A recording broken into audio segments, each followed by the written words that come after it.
Hey there. Let yourself sink into the moment. The hush of Wiltshire's rolling fields wraps around you, the grass whispering under your boots, and the sky stretched wide in a gentle twilight blue. You are about to take a journey to the edge of the known and the utterly unknown, where whispers of ancient fires and forgotten footsteps lie hidden beneath this green and chalky skin of England.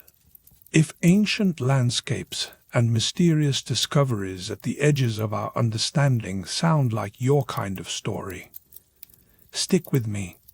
You're moments from hearing about a Neolithic twist even seasoned archaeologists didn't see coming. If bedtime mysteries like these soothe your brain, no pressure. But liking and subscribing is one way to let me know. And before we tiptoe any further, where in the world are you watching from? And what's the clock say? Drop it below so we can turn this late-night expedition into a global gathering. Everyone gently tuned in.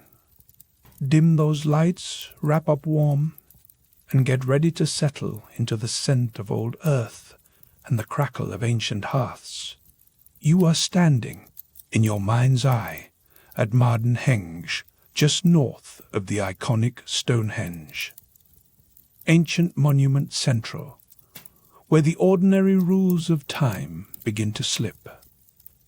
Wiltshire, present day. The expanse of farmland ripples outward in every direction. You are surrounded by the quiet excitement of discovery, a crew of archaeologists, their faces full of hope and mud, lean over the damp earth inside a rough ring of grass called Marden Henge. This henge, a wide, low earthwork from the late Neolithic, broadly contemporary with the pyramids, is easy to miss unless you know just where to look. Its banks do not rise up in stones. Instead, they lift up in shadowy mounds, encircling you with the echo of some ancient intention. Here, the only music is the soft murmur of brushes at work and the distant clink of a trowel against buried chalk. You step lightly, consciousness tuning in to each granular change beneath your boots. Here, a subtle ridge in the ground marks the ghost of a wall. There, sunlight bounces off tiny white flecks, the first sign the team has nudged into chalk untouched for thousands of years. You're watching some of the most patient detectives on Earth ply their craft, reading the landscape as if it were a massive living diary. Someone calls out, they have uncovered it. The edge of a building no one knew lay here. Instead of crumbling above ground, this Neolithic structure has been sealed in the earth, its secrets kept close. The simple, deliberate rectangle emerges in the chalk, revealing the boundary lines set by hands you can almost hear breathing in the silence. As you crouch beside the emerging floor, you notice the texture, cool, pale, and oddly smooth beneath your gloved fingertips. This is not natural. It is a chalk floor, crafted by people who lived here before the first written word arrived in Britain. The air is heavy with possibility. Low voices trade guesses. Was it a house, a shrine, a gathering place for feasts or rituals? You watch as the archaeologists carefully work the outlines wider. Just when the shape of the Neolithic building starts to make sense, another twist unfolds.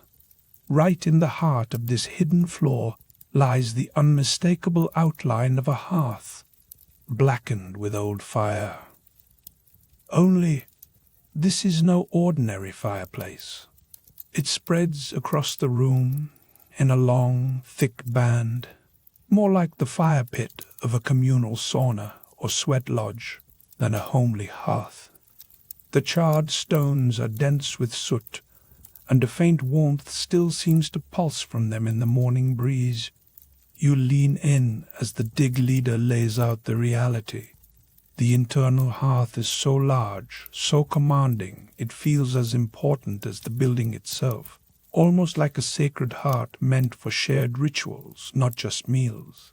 Could these early builders have gathered by the fire to sweat, sing, or send off their dead, rather than simply roast root vegetables?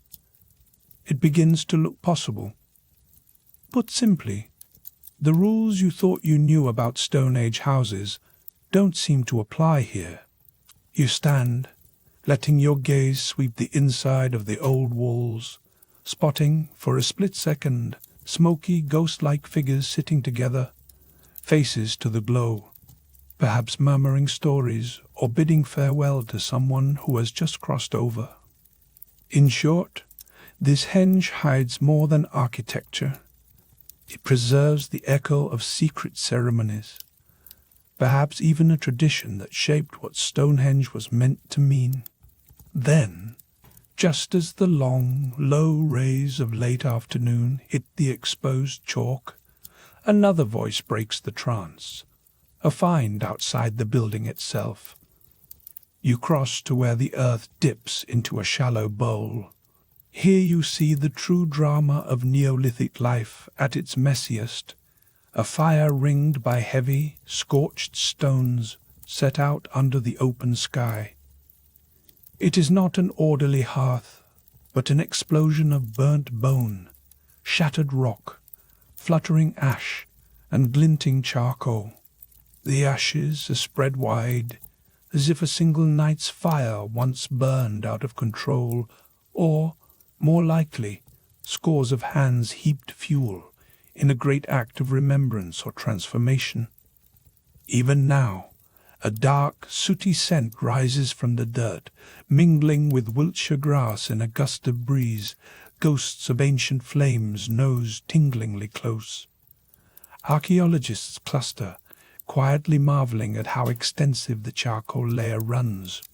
Some whisper it could mean intense feasting, or, perhaps, the burning of offerings in a rite nobody alive remembers. You realize then the stakes, every turn of the spade here, any overlooked crumb of burnt bone or bead of ochre, could force a rewrite of how the world sees Stone Age Britain. Here's where it gets even more curious. Not so long ago, places like Stonehenge or Marden were understood almost entirely from the surface, a mystery ring of stones or a vague bump in a field. But new technological wizardry, underground scans and imaging you might recognize from medical dramas, now peels back the layers without disturbing a thing. These advances have caught traces of other buried structures and pits, plotting out the hidden wiring beneath Wiltshire's green skin. You taste the excitement in the air like a shot of espresso before a midnight study session.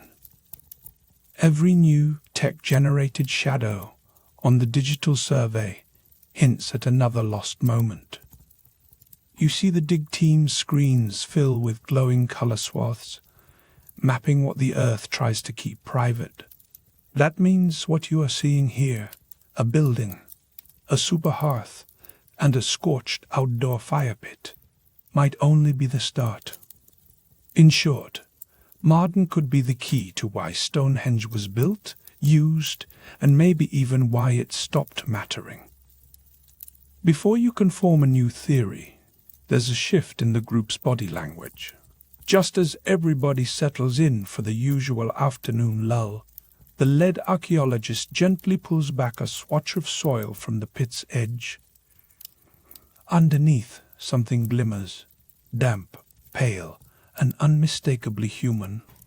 A fragment of skull, yellow against the dark earth, peeks up like the punctuation on a sentence that nobody meant to end. A ripple moves through the gathered witnesses. You feel your own heart race, because beneath this desolate fire, someone was interred 4,000 years ago, either by custom, by accident, or by some drama that eludes our present logic. Pause. Breathe. The find is so fresh and bare that nobody dares move for a long beat. The world narrowed down to that glint of bone and the cold echo of universal questions. All at once you sense the main twist. These fields are less a graveyard and more a theatre, the kind that stages the biggest questions. Who shaped the fire? Who laid the chalk? What did these people dream of as smoke and memory merged in the waning Neolithic twilight?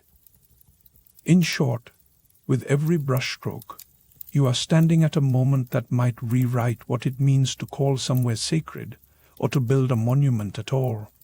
And just as night threatens to swallow the fields and send shadows tumbling through the henge's invisible gates, you hear the faintest crackle, perhaps from the radio, or maybe from the ancient world itself, stirring the next round of secrets beneath your lonely boots. The morning dew clings to your gloves as you lean into a trench, brush in hand, chasing the sharp tang of chalk mixing with ancestral soil. Marden Henge, Wiltshire. Early morning. You and two archaeologists crammed into a shallow trench, breath misting as you peel back centuries of silence. Chalk dust clings to your wrists, dissolving with the dew, while the ground beneath your boots feels oddly springy, like it still remembers the pounding footfalls of ancient rituals. You pause. There, beneath your hands, is the abruptly precise outline of that floor, a geometrically clear form, too regular to be anything but deliberate. It's not just a patch of flattened earth. Instead, you're tracing the boundary of a surface worked by steady, practiced hands, patterns flickering beneath the grime. Nobody's saying it out loud, but you sense it in every nervous glance. You're on the brink of upending a few chapters in the Stonehenge playbook. A cluster of half-muttered jokes circles through the trench about Neolithic home improvements, and whether this floor might have been the hottest real estate in 2500 BCE. Someone gives a half-smile, yet for all the banter, the air remains tight. Through the trowel's careful slice, the edge of the floor practically gleams, a ghost-white strip etched flat, bearing the subtle weight of a lost world. The scent shifts, earthy, with a note of old embers. You follow it, moving outside the shadow of the building, and suddenly your boots crunch on a spread of charcoal that looks as if some Neolithic party crashed and forgot to tidy up. Ash layers fleck the soil, fine as cigarette dust, while pale stones, scorched and black-patched, poke through, stacked with absent-minded precision. You kneel, brushing aside loose detritus, until the belly of one rock comes clear. It's warm from the early sun, but has clearly felt fiercer heat. The surface is pocked, brittle, and unmistakably sarsen. This is the same local rock that Stonehenge's most iconic uprights were carved from. Centuries back, someone dragged these stones from groves and ridges, kindled logs, and burned them until the landscape shuddered. You can almost taste the sharp metallic echo of burnt mineral wafting off your gloves. In short, there's nothing cozy about this accidental barbecue. Whatever took place here, it was not about roasting the Neolithic equivalent of marshmallows. The fire must have raged, hot enough to crack stone, layering the soil with swaths of carbon-rich ash. The scale jars you out of any illusions. This was more than a one-off gathering or winter celebration. Something continuous, even ceremonial, unfolded between these scorched markers. A gentle thump echoes beside you. The lead archaeologist Emma has uncovered a second anomaly, embedded within the floor's embrace. It's a slight rise, easy to overlook, but as you trace your brush along its curve, you realize it forms the edge of a hearth. But this isn't just a dainty campfire pit. The diameter spans nearly half the building's width, bigger than any hearth you have seen in a domestic reconstruction. You kneel again, feeling the heat radiating from memory itself. The stones framing this feature are set with deliberate care, each chosen for size and shape. At the heart, blackened earth melds with orange chalk, the colors swirled, testament to hundreds of nights spent feeding flames, sweat-stinging eyes as figures gathered in the flickering dark. Put simply, you are standing where the past crackles with presence. This hearth is not a kitchen. It is more like a spotlight, fixed center stage, demanding attention. If the building was a house, its fire was fit for a crowd, its blaze meant to be seen. You step back to soak in the wider scene. Around the lip of the trench, the gentle slope of Marden Henge stretches, blurring into the morning mist. You remember that across the greater Stonehenge landscape, henges are typically associated with enclosures and monuments, not bodies.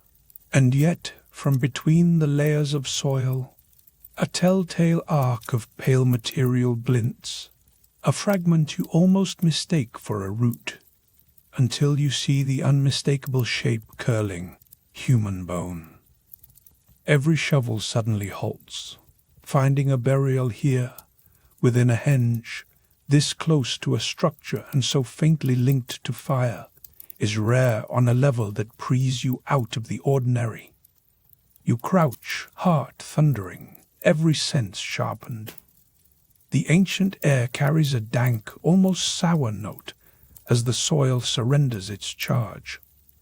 In short, you've landed in the middle of an archaeologist's fever dream. A floor with a ritual hearth dominates the inside. Just outside, a fire circle of blackened sarsen stones holds generations of flame, the ash embedding itself into the memory of the ground. Now, on the periphery, bone. Each detail is a clue you're not sure how to read. Emma's voice breaks the hush. She points out that the floor's crisp edge runs perpendicular to a set of deep grooves, too angular for simple wear, too regimented for chance. The suggestion floats.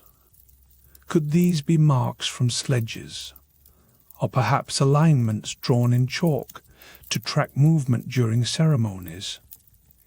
You press a palm against the chilled earth, half expecting to feel the energy of 1,000 feet crossing a sacred threshold. Instead, there is silence, but not emptiness. The whole microcosm, the hearth, the burnt stones, the solitary fragment of a burial, holds together like a puzzle that refuses to spell out the final word. Here comes the twist. As your team shifts focus, someone utters a phrase that sticks. Sweat Lodge. It lands like a dropped trowel. Could this massive hearth, the abundance of burnt sarsen, and the ritual scattering of bone and ash speak to a Neolithic sweat lodge, long lost to present understanding? Suddenly, the atmosphere in the trench sharpens. Not just domestic, not simply ceremonial, but something blending the two. A literal crossing of boundaries hot enough to blister more than just skin. You stand, letting the sensory mosaic wash over you. The sharp scent of chalk and distant ash, the blemished shine of burnt stone, the muffled scrape of tools behind you. It's at this moment the enormity sinks in. The structure is left hanging between categories, uneasy but thrilling. The ghostly warmth from the fires, the echo of ancient hands laying sarsen, the lone human bone, these whisper at the edge of new understanding. In short, every brushstroke in this soil could rewrite a line in the story of Neolithic Britain. What if the real secret of places like Marden Henge and Stonehenge was not only in their towering stones, but in the subtle signatures left behind by the people who danced, mourned, and crafted fires glowing into the night? The evidence flickers as the earth surrenders another secret, and you catch your breath, squinting into the orange-tinged dust, ready to cross another threshold, deeper inside the heart of this ancient structure. Marden Henge, Wiltshire, about 4,550 years before you ever scrolled your first touchscreen. And right now you're crouched with mud-streaked knees inside a low-walled Neolithic building, sun barely melting through the drifting haze. There's a hush here, the quiet, broken only by the steady scratch of your brush and the occasional excited curse when someone nearby finds something more interesting than a stone scarab beetle. Your hand sweeps over a patch of floor that glows up at you in iridescent orange. The chalk is burnt, colored brighter than any wildflower on the plain. None of that could happen by accident. There's no scattered coin, no giveaway shard of pottery. Only this stubbornly vivid crust that yanks you straight back to nights lit by flames and the steady pop of logs turning to ember. For years, people may have gathered here for warmth or for mysteries best left undecorated. The difference between ordinary and extraordinary, indistinguishable in the flicker of firelight. Now picture yourself here as one of those original guests. You edge closer to the central hearth, the heart of this Neolithic blueprint. The scale is unmissable.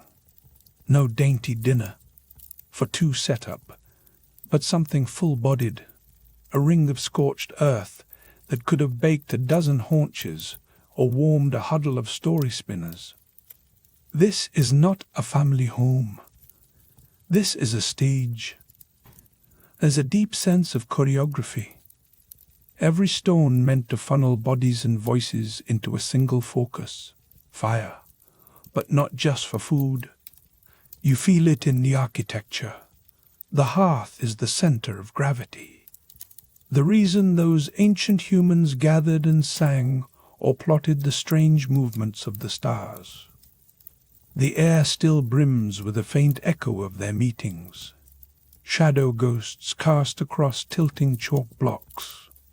You run your fingers through a layer of powdery orange and catch the acrid earthen tang that rises, burnt chalk, not just from carelessness, but from intent. Someone orchestrated this. You're sifting through signature evidence of a ritual that can't be reenacted, only witnessed by its fingerprints in ash. Put simply, the boundary between a house and a place of meaning fades right here at your knees, and just as you lean farther, thinking you felt the limits of this room, you shuffle aside and catch the symmetry. Everything bends inward, as if the walls and floor were designed to worship that central orange memory. Outside, a holler rises. One of the crew has hit a scoop of charcoal sprouting from the grass. You straighten, heart thrumming with the kind of thrill only found where mud and history meet. Stepping through the low doorway, the day hits you like a badge on the chest. A thick woody smoke note clings to the air. Your boots crunch over a crescent of scattered stone, some bits flaked white and others blackened, as if the ground itself once hosted bonfires, big enough to draw the gawkers from miles away. It's not a tiny hearth out here. It's a swath, a wild party's worth of charcoal, ash, cracked stones, with a texture not unlike overdone toast at a Sunday brunch you didn't plan to attend. The land smells saturated with old ceremonies. Here is your twist. This is not just some local shindig, a village huddle with everyone talking about the best way to roast a hazelnut. Archaeological evidence hints that this patchwork site was a magnet, attracting people from much farther afield than the nearest town. Imagine ambling across early Europe in a cloak stiff from the rain, long miles behind you, only to be swept into a festival circle outside Stonehenge. The notion that pilgrims, actual foot-weary travellers from distant lands, poured into Wiltshire makes this site crackle with new meaning. This was not isolation. This was connection, and the air jumps with it. In short, the simple chalk lines drawn around the fire become a crossroads of continents as well as cultures. You pause, lowering your hand near a scatter of bone.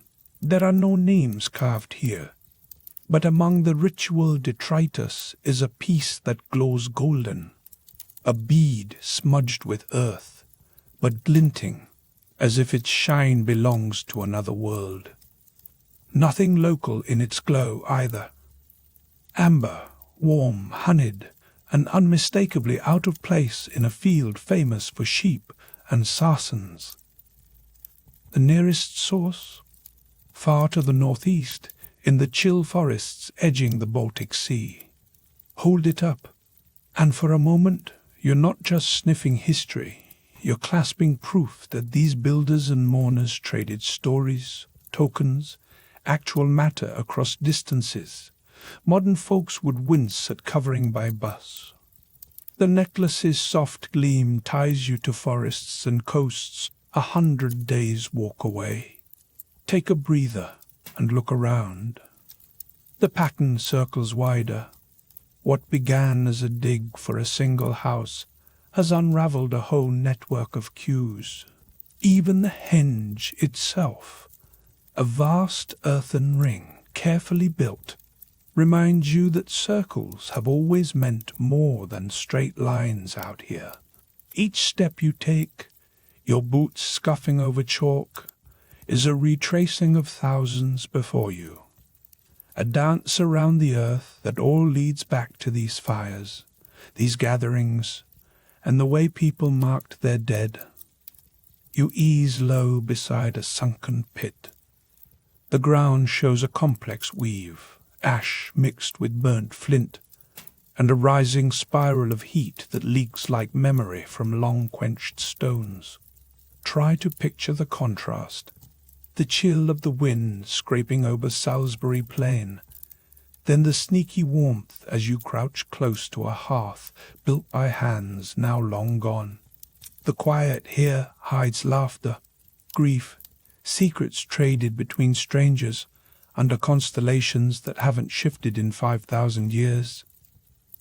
Here's another pivot. If you came to gawk at Stonehenge itself, you might have missed that places like Marden Henge were just as central to ancient life.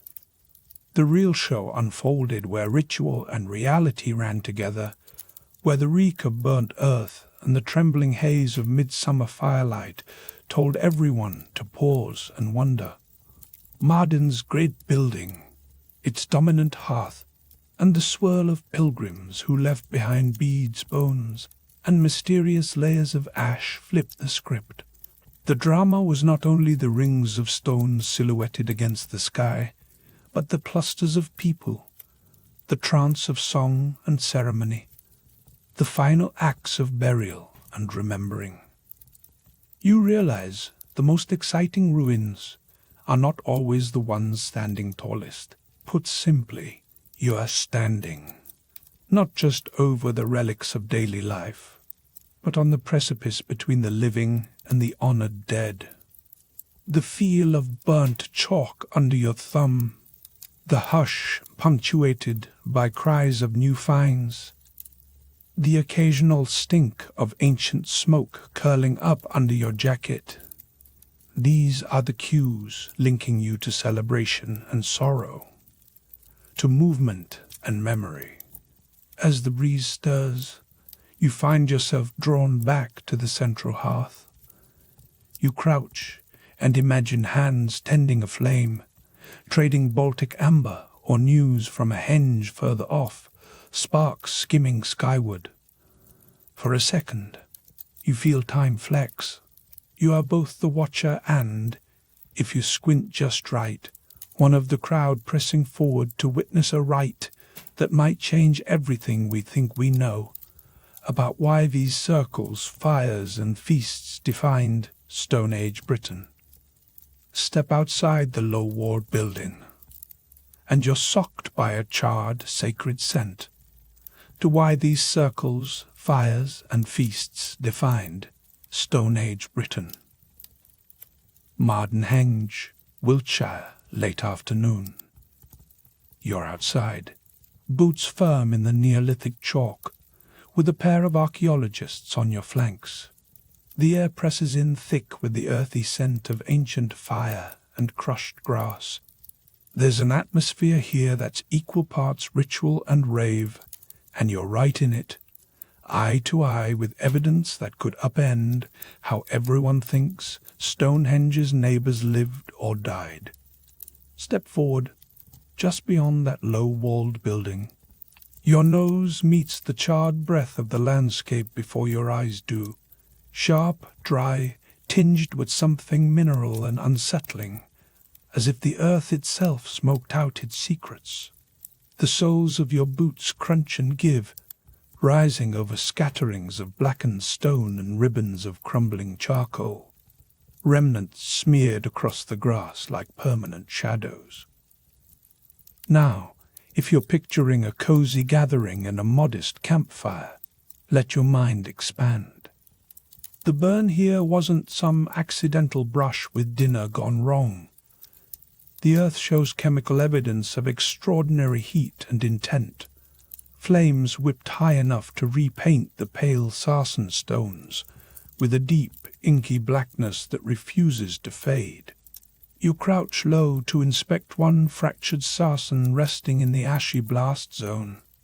Its face is cracked, its memory glazed in black, as if whoever built this bonfire wanted the heat to echo beyond one night, a statement scorched into the landscape. Your hand brushes against flaky charcoal. It leaves a fine trail on your fingertips, oily and old, marking the spread of ancient fire with silent insistence.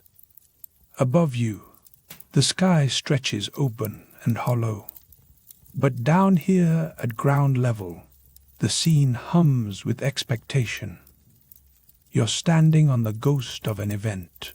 There's that familiar flair, the sense that whatever happened was bigger, stranger, maybe more sacred than anything you'd see at a summer festival. Here's the twist, because it always comes right as you settle into the scene. This isn't the only hearth. Turn around.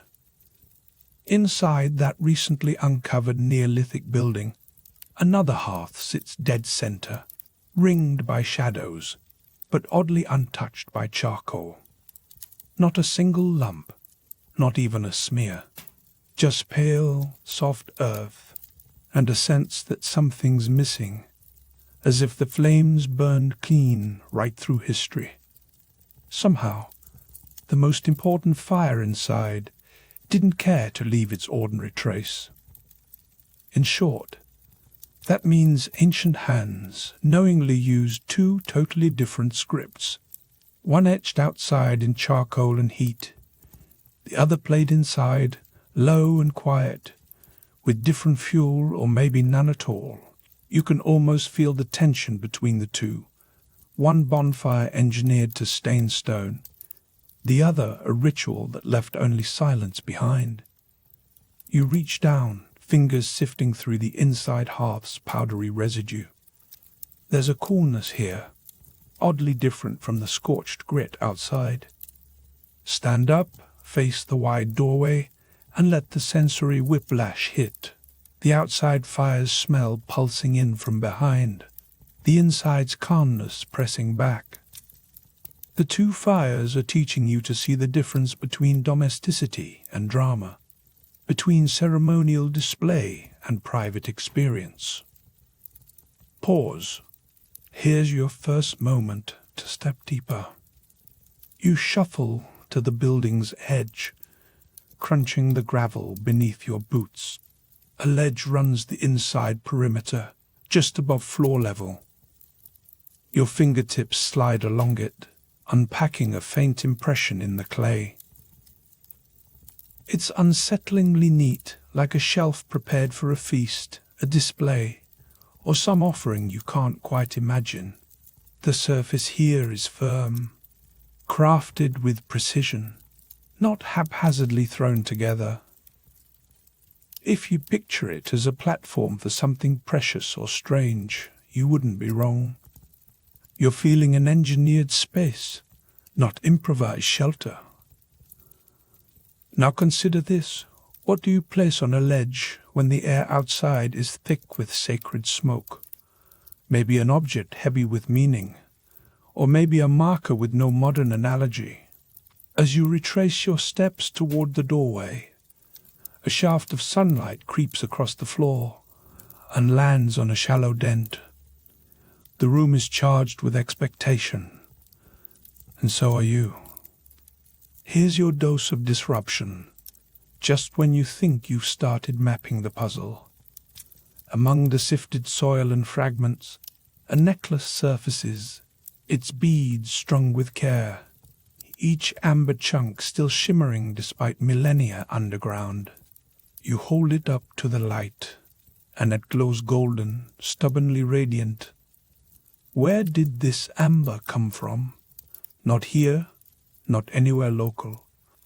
Chemical signatures tell you it may have traveled all the way from the Baltic, hundreds of miles away, across dark forests and dangerous waters, hand to hand, story to story. Put simply, this bead is a Stone Age passport stamp, tracing networks that connect Wiltshire to far-off lands. Breathe out. That single necklace, gleaming unexpectedly under the Neolithic dust, reframes the entire moment. This building, meticulously designed, fronted by immense fires and staged ledges, was never just a roof over anyone's head. It was a crossroads, a showplace, and possibly a grave marked by something too important for words. Around you, the low wind rattles charred leaves and kicks bits of ash into slow-motion spirals. The sunlight winks off tiny glassy flecks hidden within the dirt. Everything pulses with the energy of what you've nearly missed. The charged contrast between the blackened stones outside, the stage for public spectacle, and the careful, almost shy quiet of the inner hearth, where absence leaves as many questions as presence. In short, you're starting to see the rhythms and rituals encoded in these burnt and silent spaces. Charred sarcens aren't just leftovers from a prehistoric cookout. They are signposts for meaning, scars full of intent. And what about the fires that left no trace? They whisper of gatherings and observances you can't easily decode, hidden scripts in the archaeology of absence. Your journey pivots again. You notice the archaeologist beside you pause, listening not to voices, but for the subtle shift between noise and silence, spectacle and secrecy. The burial site here begins to feel less like a mystery box and more like a scripted theatre, each element deliberately arranged. That realization lands hard. If the necklace was worn here, if the ledge held offerings, if the fires were staged for eyes gazing out from dawn or back from the grave, that changes everything. Marden Henge isn't a sideshow to Stonehenge. It could be the missing chapter. filling in gaps unseen until now. Let your fingers linger on the ledge. The texture is cool, gritty, alive with stories the wind tries to erase. Above, the sun edges lower, and the shadows inside lengthen. The evidence here, both burnt and invisible, presses you to ask what rituals shaped this place and who witnessed them. The living, the ancestors, or something else staring in from the beyond.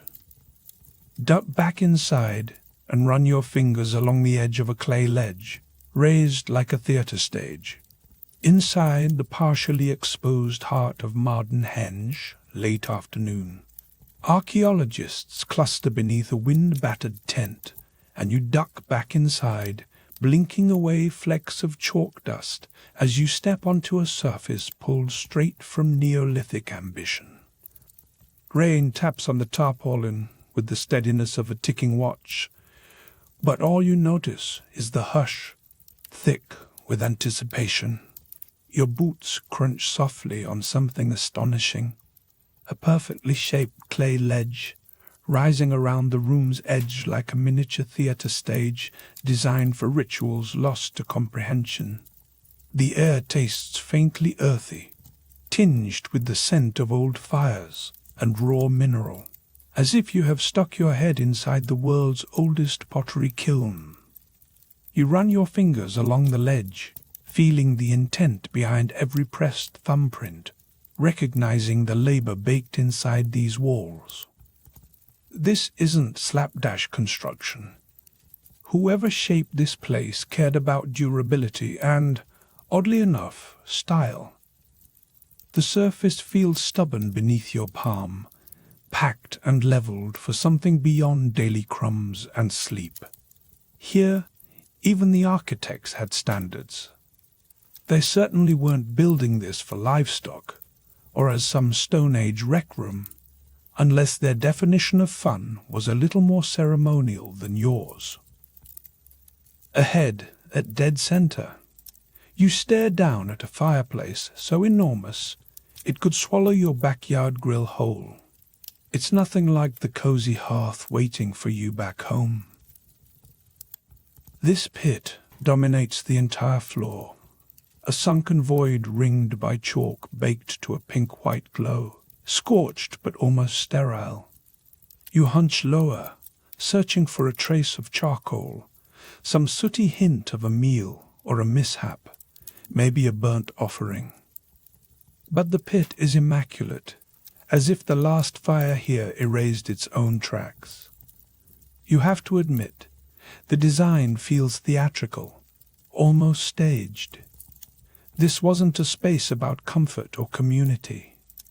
The entire room points inward, toward the fire, like a set awaiting its cast. The fact that the hearth is so pristine, no ashes, no splintered wood, not even a smear of grease, tells you someone was cleaning up or following a routine that was anything but routine. Instant speculation takes hold. If this was just another house, where are the pots, the rubbish, the mess? In short, you are standing inside a Neolithic showcase, not a kitchen. The more you look, the less this feels like a family den, and more like a place crafted to host generations of ritual. A new gust from outside flutters your notes. With careful steps, you trace the chalk floor, edging away from the fire, squinting as the white lines stretch toward half-buried post holes and strange marks yet to be revealed. The room feels persuasively unfinished, daring you to decipher a blueprint 4,000 years out of date. You spot fresh scrape marks, archaeological boot prints, not Stone Age feet, emphasizing you're one of only a handful who gets to see these features in situ. Put simply, you're peering into a locked room mystery, the kind that laughs in the face of easy answers. For a moment, Imagine yourself as a visitor in Neolithic Britain, making your way down to Marden Henge for reasons you can't quite define. The entrance earthwork looms ahead, a massive circular bank cut from chalky soil, so neat and intimidating, you wonder how they moved this much material without even the benefit of a single wheelbarrow. The word henges now hits you differently. It isn't just some catchy label. It means a ring of earth, a kind of ceremonial boundary that separates the sacred from the everyday. Crossing this implied line, you sense the gravity of the place, as if every step is a rehearsal for something bigger. Here's your pivot point, and it lands like a whiff of flint buried beneath the chalk. The team has uncovered human remains. The news spreads among the volunteers in a ripple of disbelief. It's like hearing someone found a key under the doormat of the world's least accessible monument. Human burials within henges are almost unheard of. A plot twist nobody expected, especially not this far from Stonehenge's famous circle of megaliths. You kneel, and the scent of ancient ash mingles with moist chalk as the dig leader, Anna, gently brushes away dirt from a fragment of skull nestled beside the room's edge. For the briefest second, the room breathes with a kind of awe. These bones changed the game. This was not simply where stories were told or winters survived, but where real lives ended and perhaps were made sacred. Every other artifact, the ledge, the hearth, the perfect floor, suddenly orbits this central fact. In short, the purpose of Marden's Neolithic building isn't closing in on certainty. Instead, it is expanding, opening up the possibility that ritual and burial were inseparable here, woven into the very layout of the architecture. The storm has eased outside, but inside, the air crackles with new possibilities. Your eyes flick from the ledge to the enormous fireplace, and then to what's still hidden under the untouched chalk. Nobody here can quite shake the feeling that every feature aligns for meaning, not for comfort. Someone jokes about Neolithic minimalism, but another glances worriedly at Anna, who's turning the skull with a focus usually reserved for rare coins or signed guitars. She finds a deep, almost crimson scorch mark radiating from the very center of the pit. The room holds its breath while you realize this wasn't just a fire for warmth. With no charcoal left behind, what burned here was meant to disappear, every trace of it. Some rituals demand more than witness. They require secrecy. That realization echoes through your spine like the ancient pulse of a drum. Put simply, you're standing in a chamber that's at once public and private, heavy with silence and meaning, where the boundaries of life and death get intentionally blurred. The floor, the ledge, and the hearth are not mere decor. They're cues for a performance none of us have ever seen. As you lean in, the lingering aroma of old fires gives way to the sharper tang of excavation powder, reminding you this moment belongs to history, and to you for now. In the corner, the murmurs of brushes against bone and chalk are the only sounds, save for the steady hum of wind pressing against the tent. You drift for a moment, picturing ancient figures gathering here, their hands ringed with ochre and lime, backs bent toward the central fire, eyes bright with anticipation or fear. Above, the sky would have glowed with stars no different from today's, but everything else about the scene is nearly impossible to reconstruct. The clean chalk, the monumental hearth, the rare presence of the dead. These details stack atop each other like clues in a game show, with no host and no consolation prize. Twist number 2 arrives before you expect it. Anna's trowel scrapes something hard by the south wall, and the team hushes again as she lifts a tiny flake, the color of burnt orange, from a fold in the clay. Evidence, perhaps, that everything you thought about this place will need rethinking. But she presses the shard into your hand with a grin. Evidence here doesn't clarify. Every fragment found draws the interpretative horizon further away. The excitement bubbling up is both irresistible and never complete. In short, you've stepped into a paradox at the edge of Stonehenge country, where every fresh clue threatens to flip the script. The stonework, earth banks, and chalky rooms offer no obvious answers.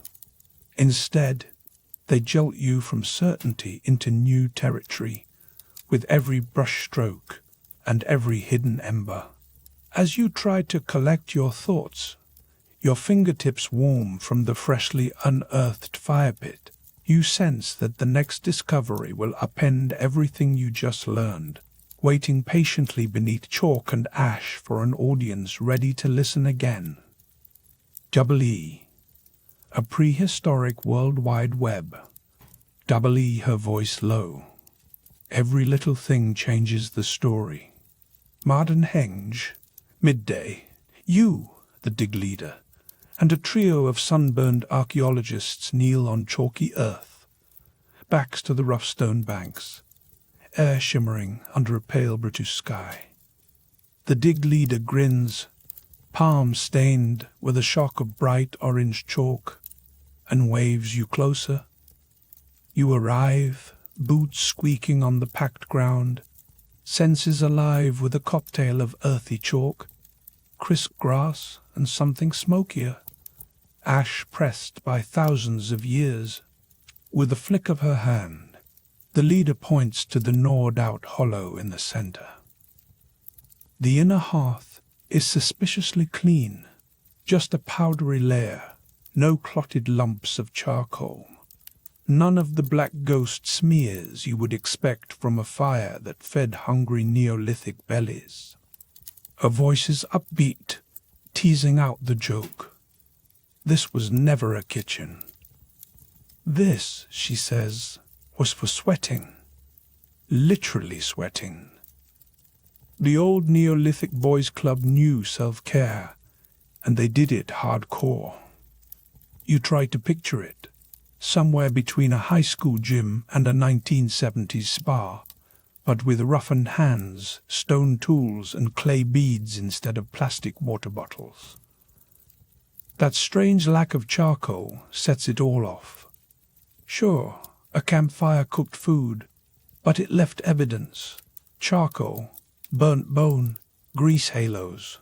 Here, only orange chalk, oddly baked and cracked. The evidence whispers sauna, a sweat lodge, an ancient ritual you're convinced belongs only to Instagram influencers and New Age wellness retreats. Turns out, that kind of thinking is the modern bias talking.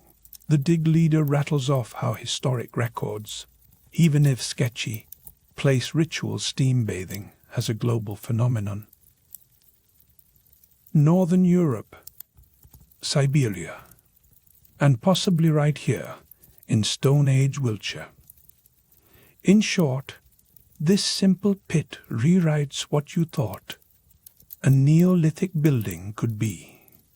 You crouch low, fingertips grazing the floor. The chalk now seems to blush under the scrutiny, flecked orange in veins that shimmer under the dirt.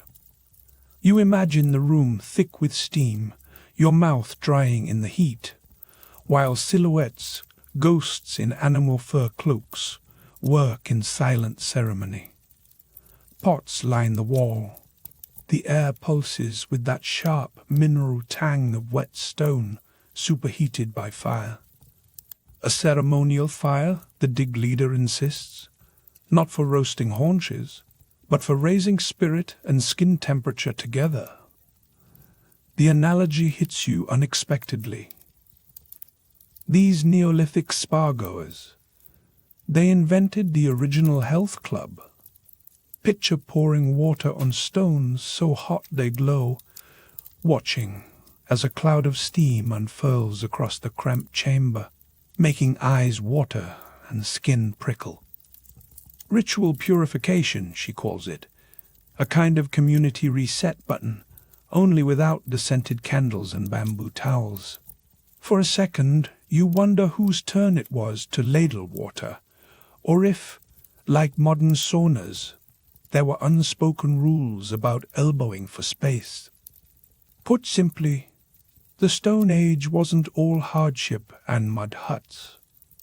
It was ceremony, connection, even wellness rituals you almost recognize in your own hectic life. A sudden tap on your shoulder pulls you back to the site. One of the crew gestures urgently at the ankle-deep dust lining the sunken wall. Clear as day, this particular patch is littered with grainy, miniature chunks, all brittle against the brush. Beads, tiny, petrified, but unmistakable in their handmade regularity. You reach for one, but the dig leader stops you, raising a trowel. Here's a break from Netflix. Style drama, archaeology at its most delicate means, block lifting.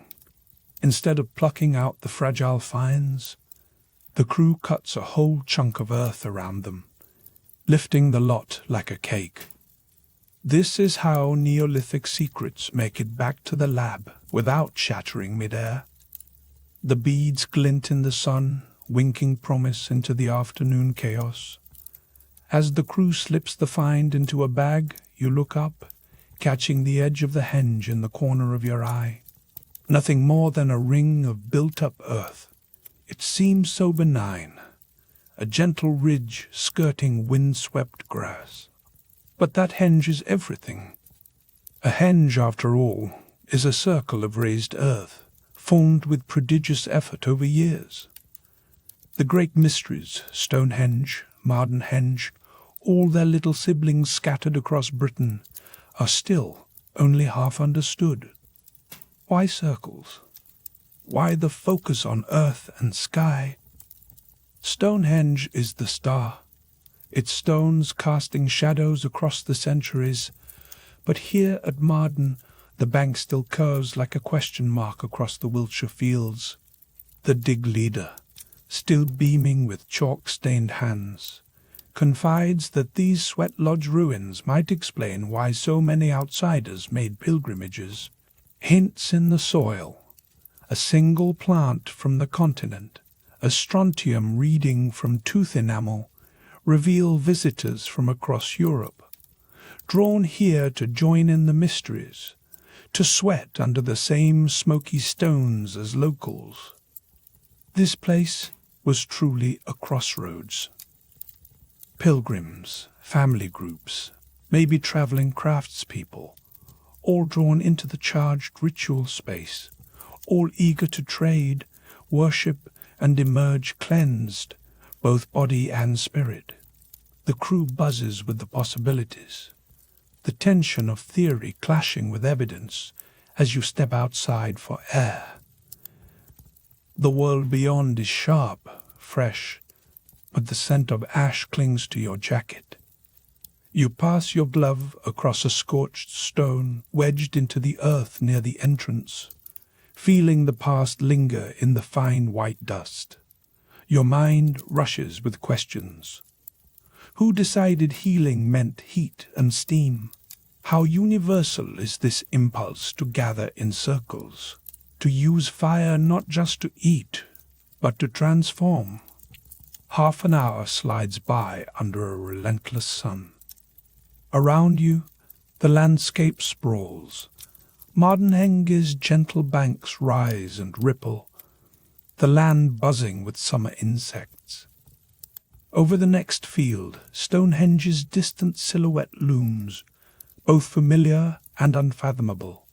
The echoes between these sites are almost enough to taste, a chalky tang woven through generations.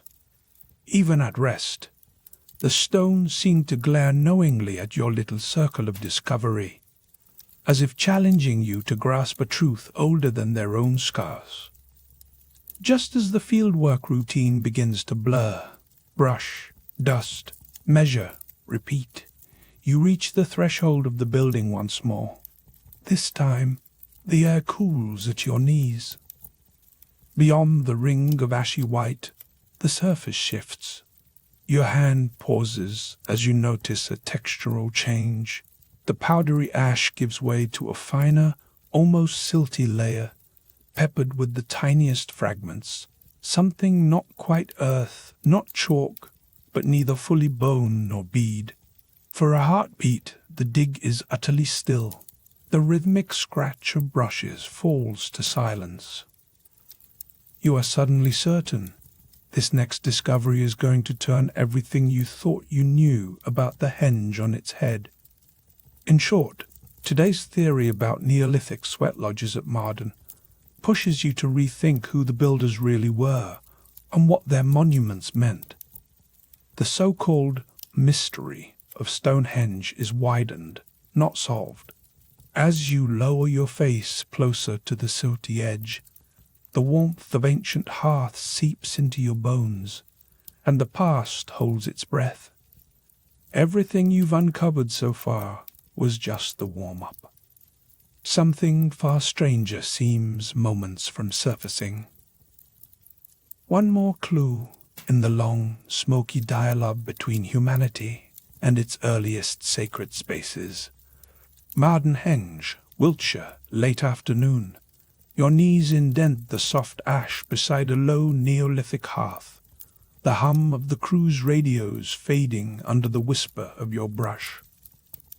There is a silence that feels full, like a held breath across more than 4,000 years. The gritty dust in your palm sifts to reveal a band of powder so fine it clings to your fingertips, pale grey flecked with tiny fragments that crunch when pressed.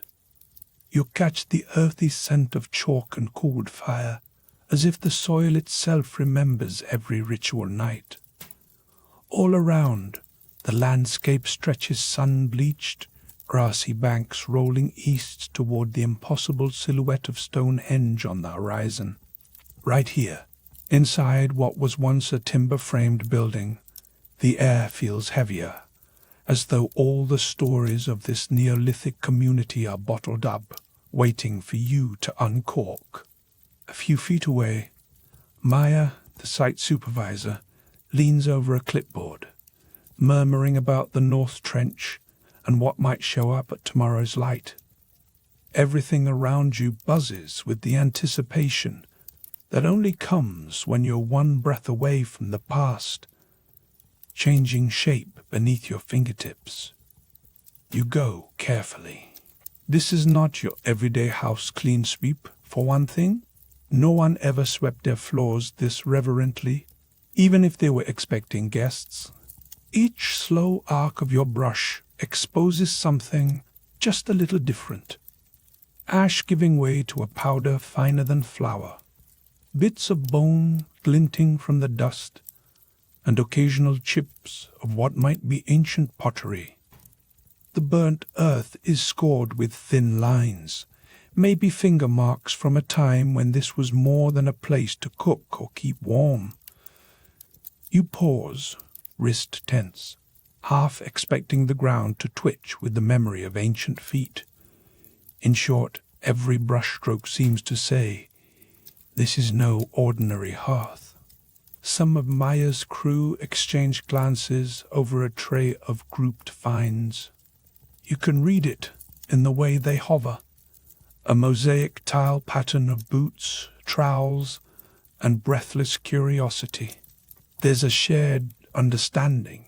that the true secrets of these henges often reveal themselves at the edges, especially where old paths and entranceways once funneled entire communities into ritual spaces.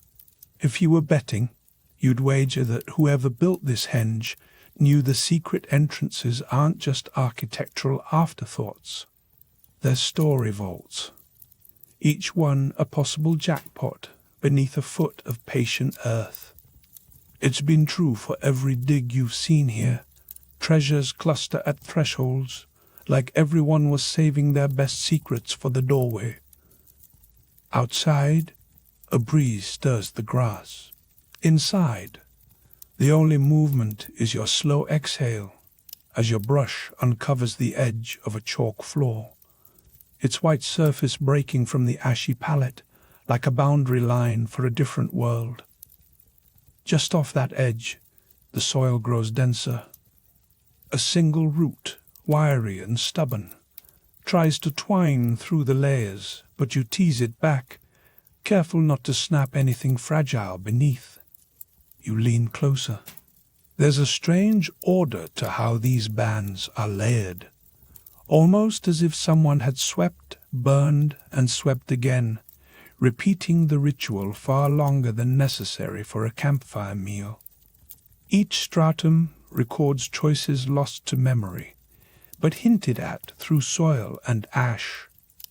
Put simply, you're staring at the architectural diary of a people whose sense of ritual mattered so much. They wrote it in earth and fire. Now, here's the twist. The sort of thing that would make even the most seasoned archaeologist stop mid-sentence. In all your gentle prodding and scraping, you haven't found the type of charcoal you'd expect. Wood fires always leave traces, but in the heart of this hearth, there is a glaring absence. Maya's eyes narrow as your sieve comes up empty again and again. Instead, there are only burned patches, stubbornly reluctant to explain what fueled them. You find yourself thinking of how modern barbecues always leave some telltale residue behind, no matter how careful the cook. The absence here feels intentional, like the difference between a fireplace and a kiln. Function over comfort, but heavy on purpose. The heat must have been something else. Pausing for a breather, you shake out your wrist and glance at your surroundings. The late sunlight glints off scattered stone tools, catching on the chalk dust that now coats your boots. The dig site looks less like a ruin and more like someone's strange outdoor living room, a space defined by what's missing as much as what's left behind. You sense, too, that the organization of the area is no accident. Neolithic architecture wasn't just practical. These people made choices that meant something, even if we're still struggling to untangle their logic. Places like this weren't only about shelter. Sometimes they were used for rites that required fire, cleansing, and otherworldly focus. Across cultures, there are records of sweat lodges being used as sites of purification and community rebirth. The lack of charcoal and the subtle layering here nudge at that possibility, a kind of spiritual hotspot near the entrance to Marden Henge. You imagine steam swirling, the heat shimmering in the dark, bodies crowding close as old fears burned off into the night. In short, you are standing on the ground floor of ancient ritual, not just random ashes. From the other side of the chalk room, someone calls out. They've traced a faint circular groove cut into the floor, a kind of makeshift boundary, and Maya hurries over with a flood lamp. You kneel beside her, both peering at the fine scratch. Maybe it marked out where the firekeeper sat.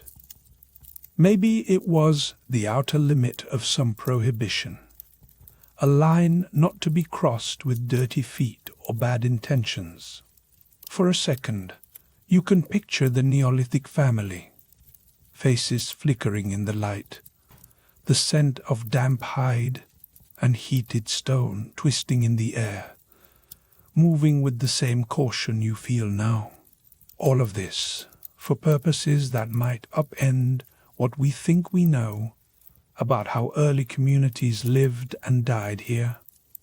Twist number 2 arrives as your brush unexpectedly uncovers what looks like a child's bead, brittle, mottled, possibly bone, and so unexpected that you hold your breath before calling Maya over. Finds like this near a hearth complicate the idea of a strictly domestic building.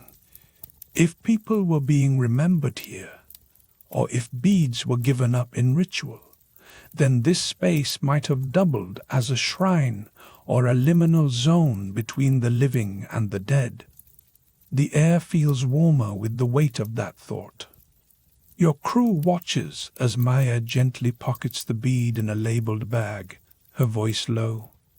Every little thing changes the story. You look back at the landscape, long shadow lines from the megastones of Stonehenge barely visible in the gold light. Marden Henge coiled like a crown at your back. The possibility that Neolithic life was more entwined with ritual than we realized hums beneath the surface. The gaps in the record get more intriguing by the minute. Put simply, the more you uncover, the more the boundaries blur between hearth and altar, home and temple. By now, the sun is dipping. The breeze feels alive with a whisper of history. You straighten, eyes gritty, ears tuned to the soft hiss of brushes over chalk. The day's last rays catch the precise edges of the chalk floor, spotlighting the very spot where another, much older hand may have started a fire and wondered what might be found if someone, far in the future, brushed carefully toward the truth. You sift through ash and memory, skin prickling as you imagine the original ritual, a controlled, deliberate act that left no trace of common charcoal, but imprinted a sacred intention deep into the ground. Everything in this room points to the possibility that the boundaries of the henge aren't just physical. They're a riddle, layered through years of fire, sweat, silence, and care. The tiniest fragments provoke bigger questions, steering you into the suspense of not knowing exactly whose story, ancestor, stranger, or shaman you'll be meeting at the next inch of earth. Next to you, your trowel catches against something dense. Marden Henge, Wiltshire, pre-dawn. The air is cold and chalky on your tongue. Feet crunch over damp earth as you huddle with your dig partners, breath mingling in slow clouds. It feels like a mix of school overnight camp and suspense thriller.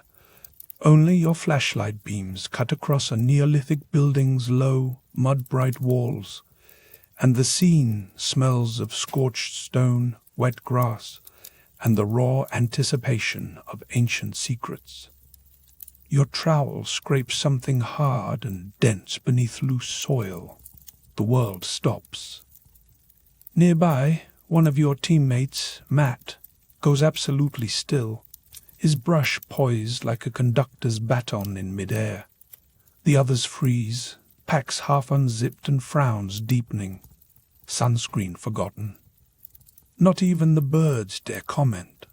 Slowly, you nudge with the trowel. The tip uncovers a delicate pale curve, an unmistakable edge of human skull hugging the surface, dusted with fingerprints of dirt and time. Stonehenge might be the superstar, but here, at its quiet neighbor, you've just stumbled over a moment rarer than the double-yolked egg of archaeological finds. A human burial right in the heart of a henge. The weight hits you. Out of all the grand circles, causeways, and hidden ditches sprawling over Wiltshire, Finding a skull within any henge is so rare it barely rates as rumor. Usually, these vast rings keep their secret ceremonies, dances, feasts, or midnight shenanigans, sealed tight. But this, you are practically face to face with the past, as if the stream of time gave up one of its own just so you could stare back. Put simply, some finds snap history from speculation to something you can touch. Matt leans in and whispers, "Never thought I'd see one with my own eyes." He whistles. Then the team surges into action.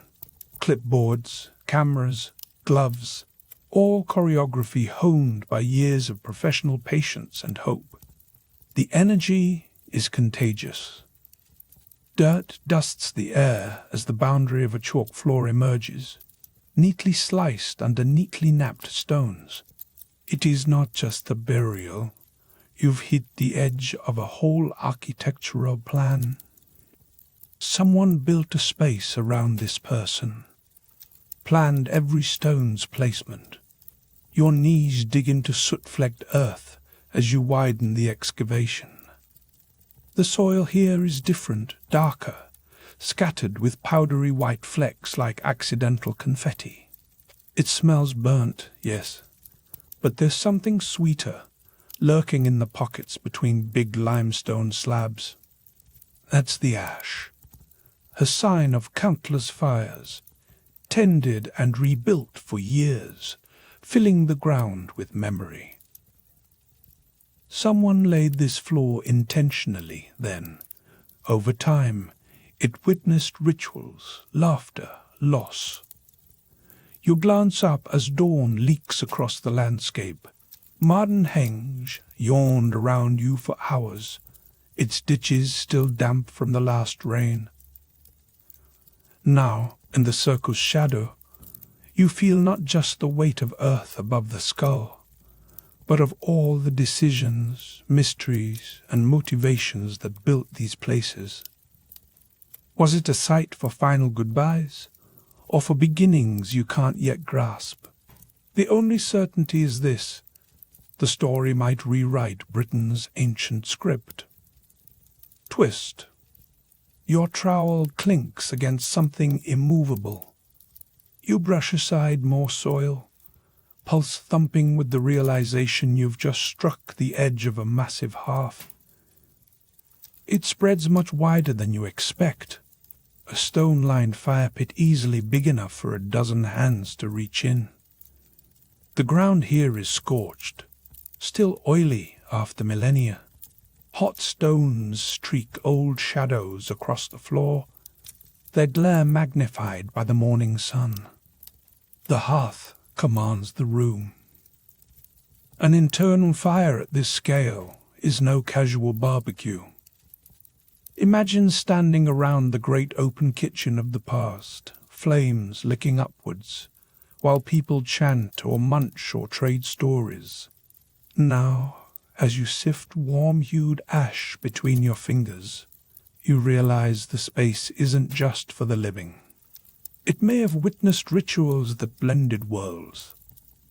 In short, this hearth isn't just a fireplace. It's the stage that these ancient people built their lives around, and perhaps even centered their beliefs about the afterlife as well. The team maps out every find, sketched in pencil. The chalk floor's edges wind like the blueprints of a lost civilization. Walls, pits, now this sprawling burial. Underfoot, the earth yields more hints, a small carved pebble, then a flake of worked flint. The sound of careful scraping fills the air, like an orchestra tuning before a grand reveal. Every stroke is loaded with purpose. Nothing is left to chance. Just as you pause to stretch a cramping calf, Alex from across the trench hollers, "Wait. Stop. We've got something." She holds up a blunt-ended implement caked in dirt. Not flashy, yet in moments like this, the smallest find can capsize assumptions. You gather round, The murmur of brushes resumes, now directed by rumor. Could you be looking at an object placed with the body, marking rank, ritual, or regret? Crucially, the burial's orientation is odd. The skull and spine curve toward the now cold hearth. In modern homes, this would be like arranging your bed to face the oven on purpose. Was this position a sign of reverence, or an attempt to keep the departed tethered to warmth and light? The possibilities circle in the air, swirling with the dust. Pattern interrupt. As you begin drawing the outlines of the cranium, the air shifts. Someone discovers a tin seam of tightly packed beads, bass drums for your heart. The beads are fragile, tiny enough to slip through your fingers if you're careless.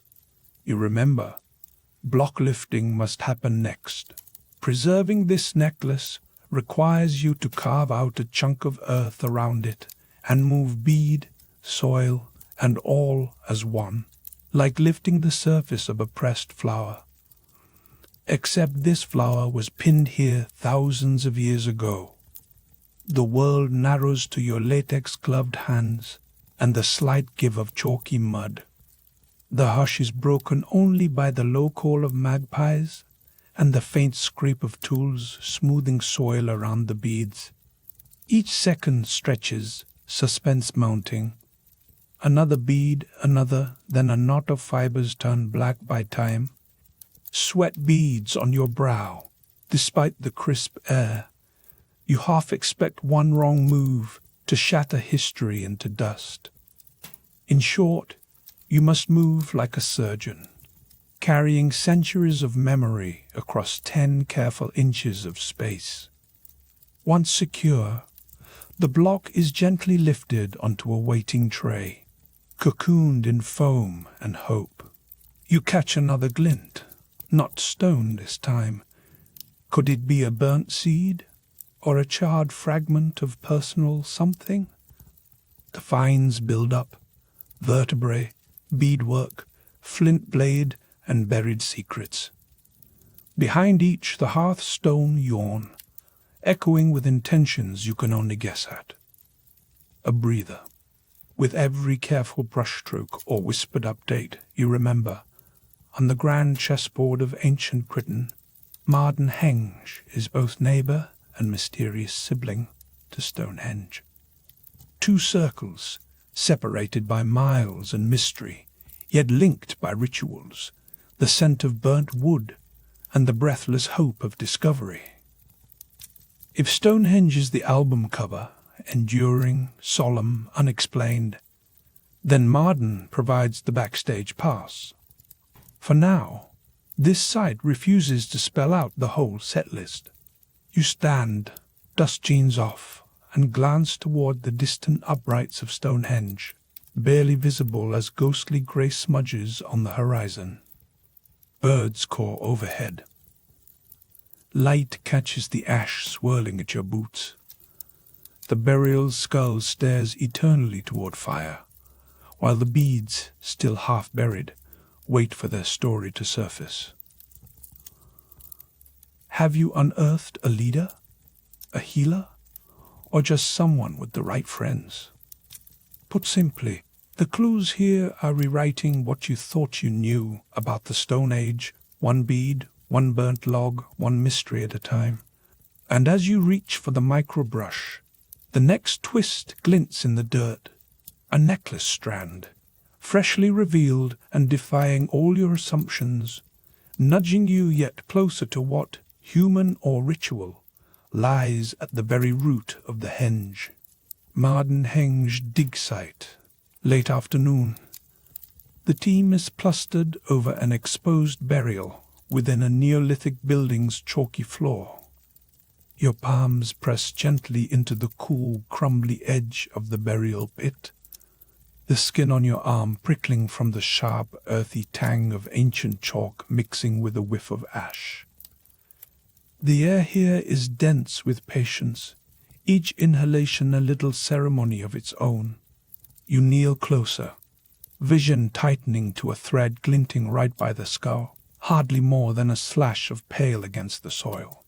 Yet it tugs at your attention like a clutch of lost keys in a winter coat. Someone passes you, a micro brush, a humble tool, but today it feels closer to a wand. You sweep away the softened silt.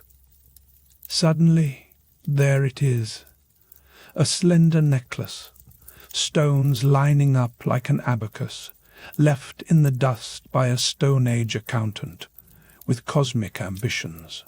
Most beads are humble, greys and browns, the colours of Wiltshire on a stormy day. Yet near the centre your brush catches a bead that glows rich, honey red against the gloom, a tiny drop of fossil sunlight. You blink. Amber. In this land of chalk and flint, one Baltic stowaway practically sings its presence. For a Neolithic burial near Stonehenge, this is a plot twist worthy of a late-night true crime docuseries. Amber does not belong here, not naturally. To find it looped around an ancient neck is a neon sign flashing. Global network, thousands of years before the Silk Road. Put simply, those folks you imagine lugging stones and herding cattle along the Avon were also at the far edge of a continent, spanning exchange. The person you are now gently excavating wore a pendant that may have drifted or been traded over land or along cold northern shores, handed from palm to palm, all the way from the distant Baltic. This thread links Wiltshire's chalk to the northern forests, and you realize Stonehenge was never just rural drama. It was plugged into a prehistoric World Wide Web. Now the beadwork itself is in a fragile liminal state, halfway between burial and museum. Your supervisor signals for the block lift, a method that is equal parts surgery and sleight of hand. Kneeling beside you, the team cocoons beads, cord, and a swath of ancient soil in a miniature sarcophagus of plaster and foil.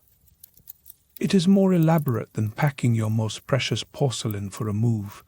It must arrive, intact, with every grain in place, for careful lab unwrapping. Blocklifting, you realize, is the only reason moments like this can be analyzed without losing their original story to the wind. In short, the necklace travels to the lab exactly as it was found, time frozen, secrets secured. There is a hush while the block is eased onto its padded board. In that pause, a breeze slips through the henge. You look up for a moment and sense the wider landscape flexing its ancient muscle. You're inside a rare Neolithic building within the ringed earthworks of Marden Henge, tucked deep in the Wiltshire chalklands. You turn, and your hand brushes stone, warm, almost unexpectedly so, the glow of an ancient hearthstone that once ran hot enough to burn orange into white chalk. You glance down and, for a moment, imagine the scene. Firelight bouncing off a circle of expectant faces, rituals unfolding, the scent of scorched earth and smouldering wood thick in the air. Here's a twist to make your brow crease. This isn't just any ditch or enclosure. A henge is a circular bank of earth, its secrets built layer on layer into the land. Finding human remains right in its center is like biting into what you thought was a chocolate chip cookie, only to find a gold coin inside, the exception that changes the entire recipe. Human burials inside henges are astonishingly rare. Usually, the dead are found far outside these banks, suggesting that whoever lies here was more than just a village elder, a participant in a special story, their send-off deeply woven into the heart of ritual life. In short, You are witnessing an exception that could rewrite the entire purpose of these ancient circles. As your eyes adjust to the fading sun filtering through the Wiltshire clouds, you sense the layers of this place: stones, soil, scorched orange chalk, and now drifted amber. Each one speaking not just of practical needs, but grander, ritual ambitions. The air inside the building still holds a memory of fire, and the burnt layer under the hearth comes off in your hands as delicate as pastry crust, leaving a faint, rusty trace on your gloves. The tools murmur faintly, brushes whisk, trowels click. Even the foil crackles as you wrap history tight. Your mind flits from the glow of the amber bead to the warmth of the stone, the crescendo and hush of ancient ceremonies locked away for millennia. You wonder, the burial, the imported bead, the carefully arranged chalk floor, are these clues to migration, to alliances soldered by gift-giving, or to a spiritual practice no longer known? Twist incoming. As the artifact block nestles into its carrier, you realize that careful excavation will help reveal how all these monuments connect. The evidence sits stubbornly in the ground. Maps and surface surveys are rough sketches on a foggy window pane. The real links, why some hearths burn orange and glow, or why amber appears here at all, lie hidden, only made legible with mud still under your fingernails. Put simply, you are holding the keys not only to a burial, but to the story that ties Stonehenge, Marden Henge, and this long silenced figure together. The block is now sealed and tagged. For a moment, the site falls silent, but for the low hum of distant bees and the shifting chalk beneath your boots, you lift your eyes from the burial, and the world seems larger.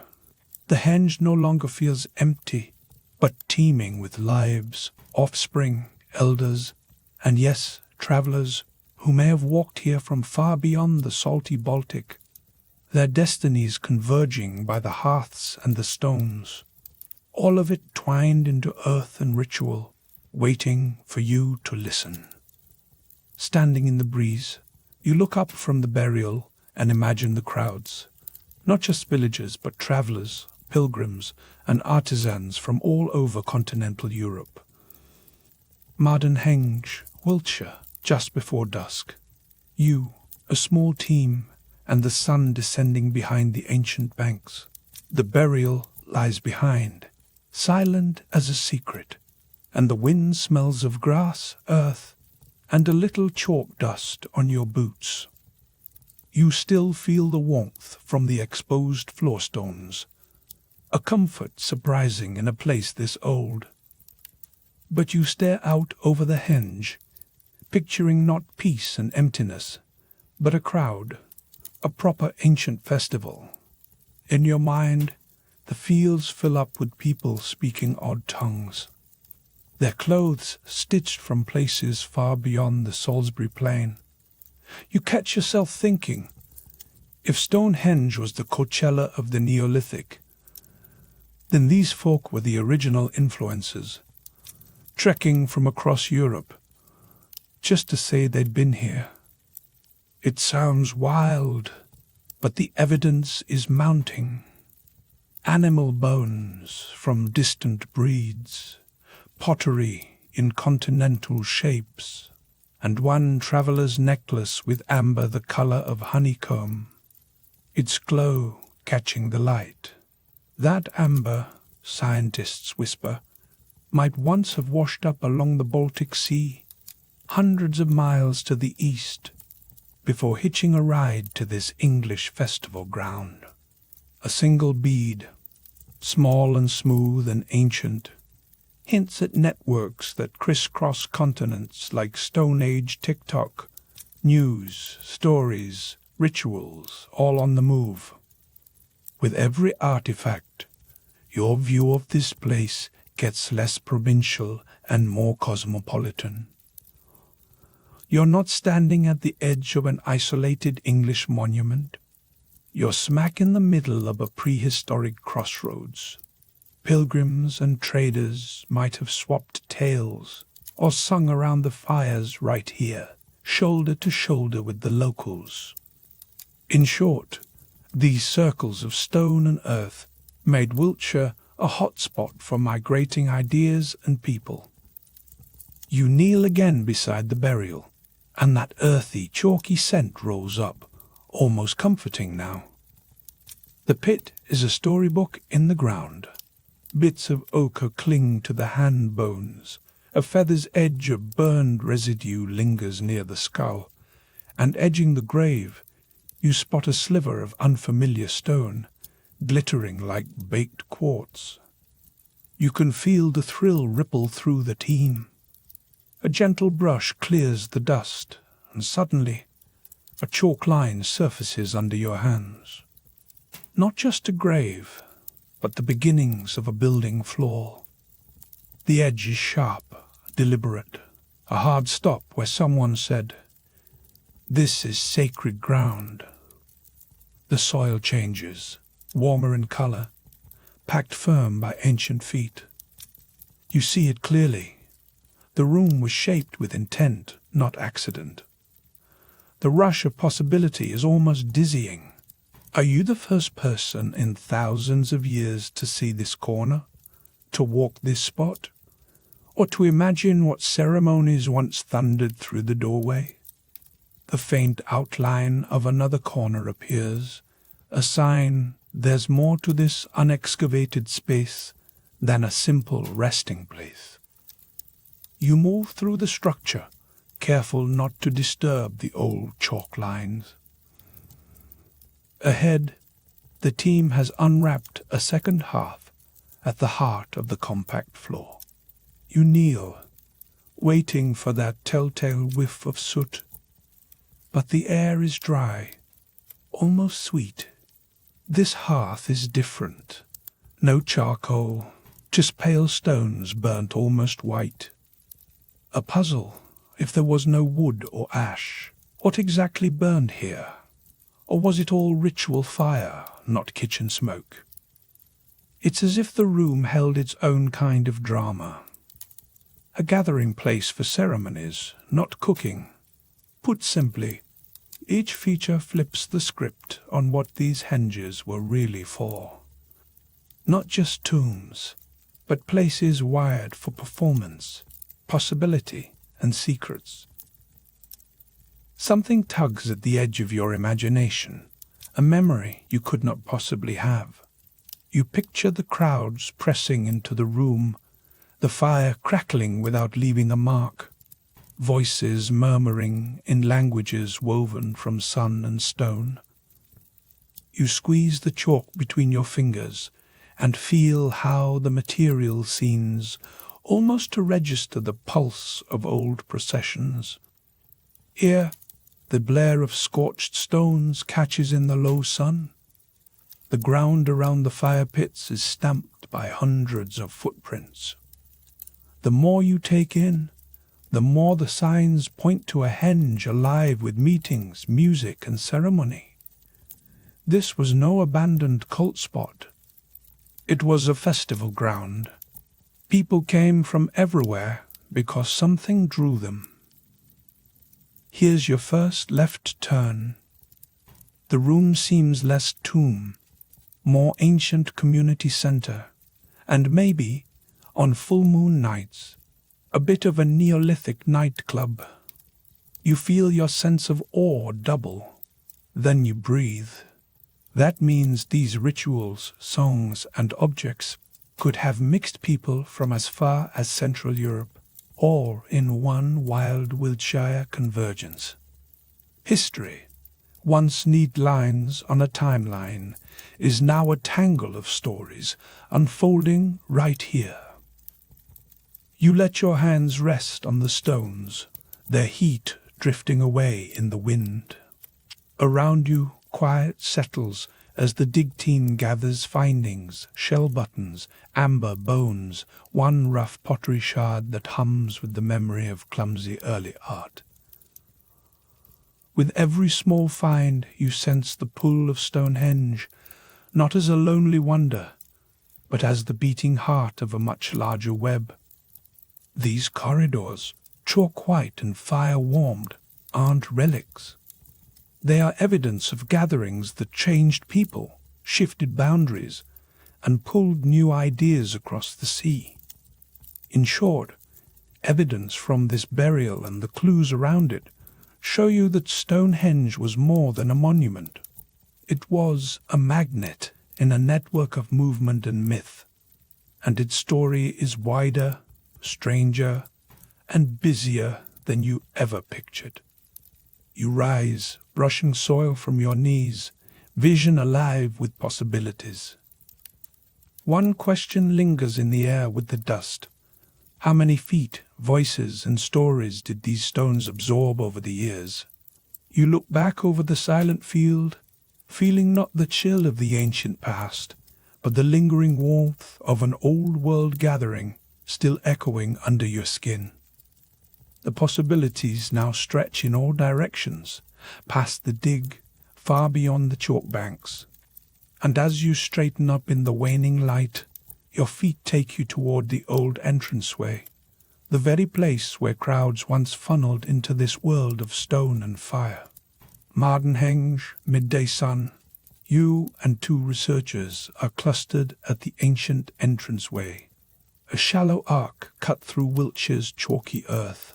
You drag your boots over the rough ground, feeling every pebble and pack of compressed soil, the same space where people, long before roads, funneled into a world spun with secrets. Now, a faint drizzle lifts the scent of clay and old fires. This is not just any entrance. The legends have always whispered that if a henge is going to give up its best-kept mysteries, it will do so here, where ancient feet piled memory on top of memory. A student working beside you flicks a trowel across a stone. That simple brush halts everything. The light catches something pale. Was that a fragment of bone? You crouch and breathe in, knuckles buried in mud flecked with ash. The world outside, traffic, phone ping, vanishes. For a few heartbeats, you're an honorary Neolithic loco, elbow deep in the business of ancestors. On your left, a weathered expert named Sarah leans close, her voice low with mischief. Of all the theories flying around, the one thing we know? Entranceways have a knack for drama. You grin, feeling the tiny theatre of the henge play out under your hands. The evidence emerges grain by grain, an earthy mosaic. Right here, the rules of the ancient world felt flexible, maybe thresholds meant possibility, not just passage. Put simply, every scoop matters. Focus sharpens as more soil disappears. You spot the faint ghost of an arc, maybe a ring of burnt stone. The outline of a fire whose warmth hums from the distant past. But as soon as you expect the usual leftovers, charcoal from an old blaze, your team looks stumped. No black crumbles. No wood ash. Just scorched stones nearly glowing in the chilly air. For a moment, the mystery thickens. Fires, but no charcoal. You picture a Neolithic architect, allergies be damned, fanning flames with a method no one's written down yet. The pattern is off. In short, rituals ran on rules we don't understand yet. Feet shuffle as another trowel strikes a carved bead. The team hushes. Your fingers close around the tiny object, cool, dense, and sun-warmed. It's surprisingly smooth, amber. Sarah turns it in the light, marveling. "This shouldn't be here," she mutters. "Not unless someone brought it a very long way." You pause, wondering at the possible journeys. No Google Maps, no friendly Baltic ferry, but the amber gleams unmistakably in the Wiltshire gloom.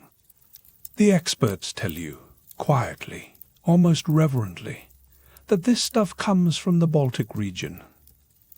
Either ancient people carved out a route across untamed Europe, or this little bead changed hands so many times. Its story could rewrite how you picture Neolithic Britain. Beneath that amber lies a deeper question. Who wore it, and why bury it here? You are reminded of how modern keepsakes sometimes travel around the globe for luck or memory. Now, this amber bead brings the ancient world closer, reframing the henge as less of an isolated curiosity and more of a hotspot in a Stone Age trade network. Another twist.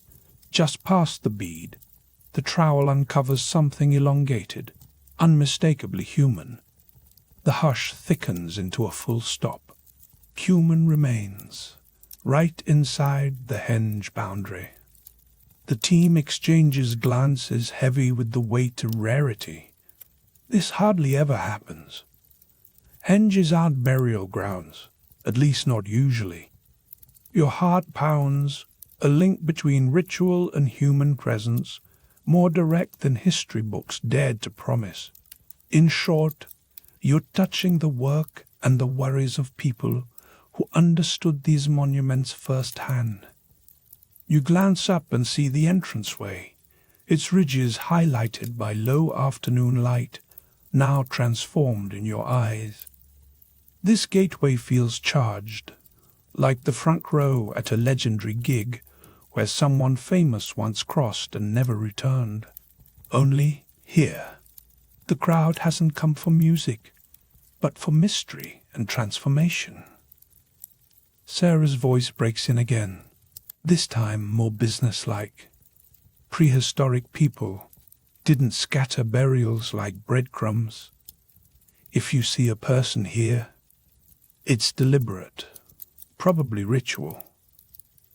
Every clue that turns up at an entrance, it forces us to rewire everything we thought Stonehenge and its neighbours meant. Your focus narrows as the team tests a handheld sensor against the ground. In one gentle sweep, the machine sings, a trace of something metallic, not yet visible. Until recently, little of this technology was used out here. Now you are scanning the invisible, following ghost trails where only instinct used to guide the dig. Sarah grins at your awed face. This is how Henge stories get rewritten. Tech uncovers what old notebooks missed. Suddenly, you realize you're at the frontier. Each beep a chapter no one's read yet. Put simply, the land is telling secrets to new listeners. For a breather, you straighten up to let the late sun warm your stiff shoulders. The scene shimmers, the stone arc like a ruined jawbone, patches of chalk, the occasional gleam of clean artifact, every inch of ground talking back in the language of mud and history. You overhear the student wonder, why this person in this spot? The answer isn't kind or easy. Maybe this was a leader, maybe a sacrifice, or maybe just a story that mattered enough to stay anchored in soil for thousands of years. You find yourself crafting your own versions, switching quickly between awe and sly amusement at how prehistoric people always outmaneuver expectations. A whiff of scorched air returns as you drift closer to the fire pit again. That edge of warmth makes the burial even stranger, a person placed where flames once danced, but left without a trace of the familiar wood ash. The absence is as eloquent as what's present. Maybe the fire meant cleansing, maybe nothing at all. You are forced to let go of tidy TV documentaries. This script is rewritten with every artifact you brush clean. Someone offers you a cup of tea, more 21st century than Neolithic, but it catches in your throat as you look again at the entrance. If the boundaries here were porous, maybe the whole idea of inside and outside means something different for the people you're chasing. This is their portal, shifting categories as you move through it. Welcome or warning, reunion or exile. After a spell, your digmates start mapping the whole gateway in neon pin flags. You lift your boots over a marker. Above you, the Wiltshire sky leans grey and damp, as if even the weather is bracing for another secret. It's tempting to see the world as a puzzle, but here, the pieces multiply. Each discovery twists familiar answers out of shape. In short, the story of Stonehenge's people and their henges is far from told. As you back away from the threshold, you feel, deep in your bones, the magnetic lure of the entranceway. This is not just a passage. This might be the key. Old ground, new questions, lingering in the air. In the cooling light, a shiver of anticipation follows you back toward the center of the henge, just as dusk begins to hollow the sky. Marden Henge, Wiltshire. Early evening, faint sunlight spills across a sprawl of chalky soil, dusting your boots as you pace inside the shelter of a freshly unearthed Neolithic building. Claire, one of the site supervisors, hums softly while inspecting charred rocks, and a pair of volunteers brushes the compacted earth near the central hearth. It's quiet, but for the steady drag of bristles moving dirt, and the occasional snap of a distant bird, startled by all the commotion. You pause to catch your breath, standing at the threshold where ancient air meets the evening's chill.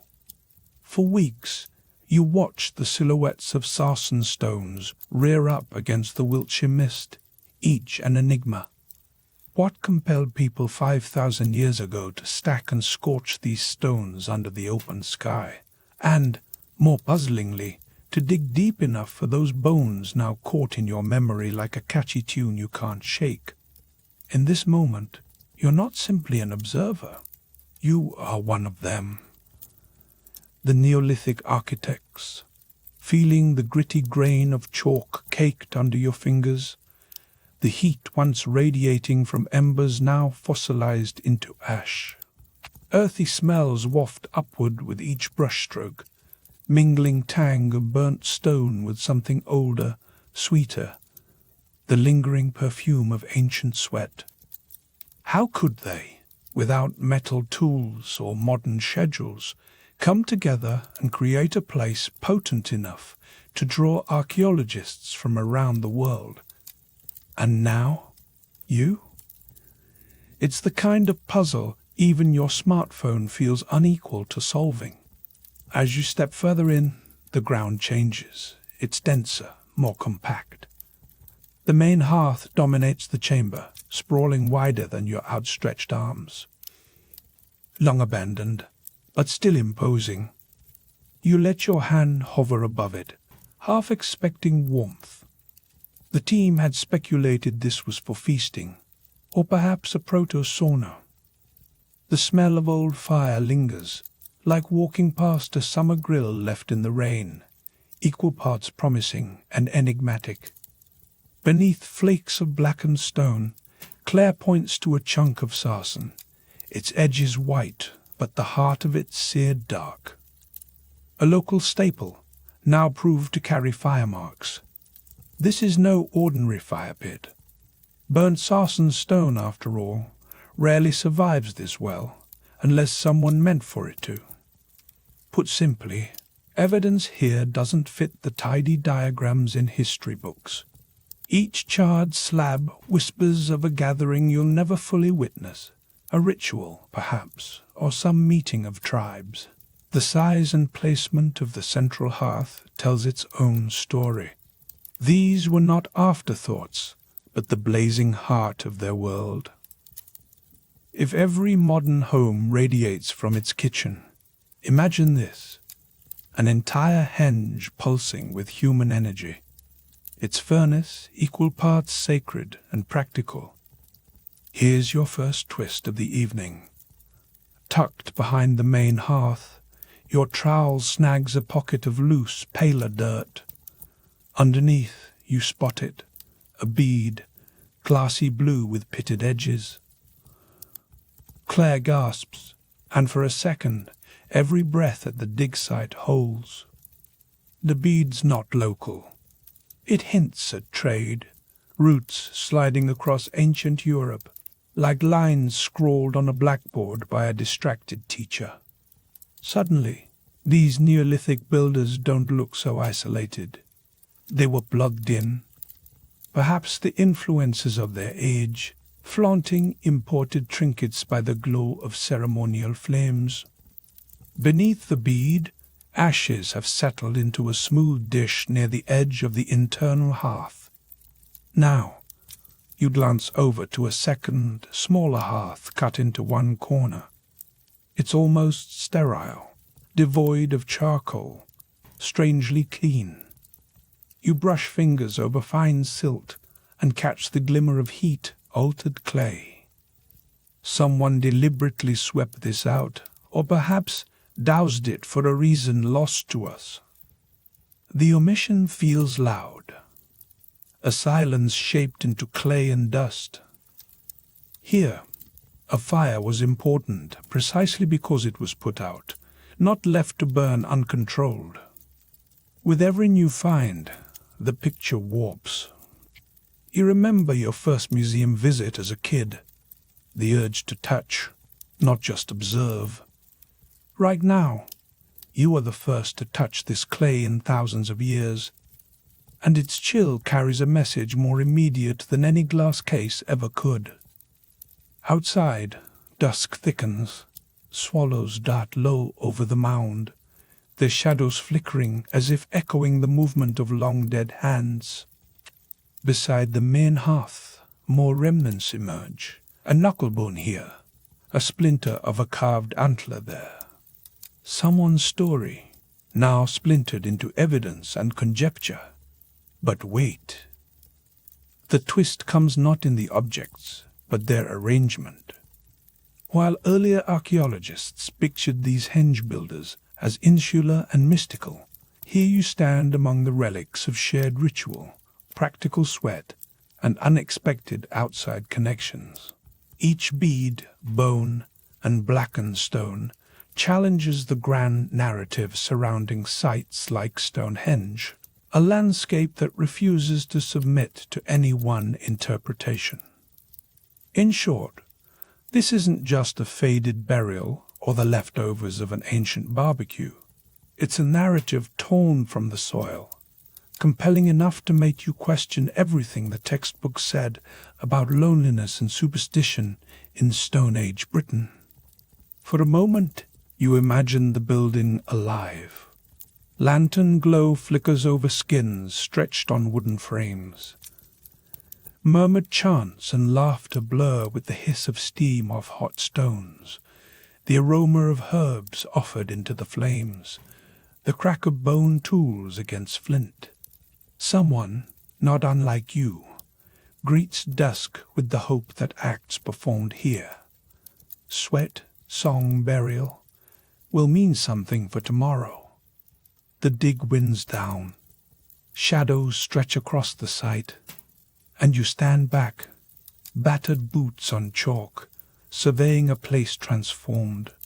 Here, beneath an unassuming mound next to Marden Henge, a story has risen that's far louder and stranger than you expected. It's about connection between people, between places, between present and past traces. The hidden world beneath Wiltshire does not stand still. It presses up against your expectations until you're forced to question who you are, staring down into this evolving mystery. You wipe the last flecks of chalk from your hands. watch as Claire tags the fine bags, and feel an odd kinship with those distant builders. After all, you both dug for meaning in the earth. Theirs was for ancestors and ritual. Yours, perhaps, is sheer awe. The story ends not with a tease, but with the humbling knowledge that in the churned soil and singed stones you have stood, briefly, on the threshold of something ancient and shared. And knowing that, you turn away changed.